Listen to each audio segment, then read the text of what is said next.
তুমি কি জানো, আমরা প্রতিদিন যে সূর্য দেখি তা আসলে হলুদ নয়, বরং সম্পূর্ণ সাদা। হ্যাঁ, অবাক লাগছে তো? আসলে সূর্যের আলোয় একসাথে থাকে 7টি রং: লাল, কমলা, হলুদ, সবুজ, নীল, বেগুনি আর নীলচে বেগুনি। এই সব রং একত্রে মিশে তৈরি করে সাদা আলো। তাহলে প্রশ্ন হলো, আমাদের চোখে সূর্যকে হলুদ মনে হয় কেন? এর উত্তর লুকিয়ে আছে পৃথিবীর বায়ুমণ্ডলে।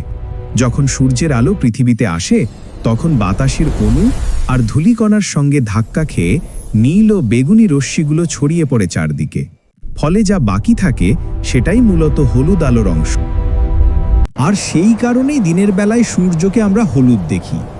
কিন্তু মহাকাশ থেকে যদি কেউ সূর্যের দিকে তাকায়, তাহলে সে দেখবে একদম উজ্জ্বল সাদা সূর্য, যার ভেতর ঝলমল করছে 7 রঙের জাদু। তাই পরের বার আকাশের দিকে তাকিয়ে সূর্য দেখলে মনে রেখো, ওটা শুধু আলো দিচ্ছে না, বরং আমাদের চোখকে বিভ্রান্ত করছে তার নিজস্ব রঙের খেলায়। সূর্য সাদা, কিন্তু পৃথিবীর বায়ু তাকে রাঙিয়ে তোলে হলুদে।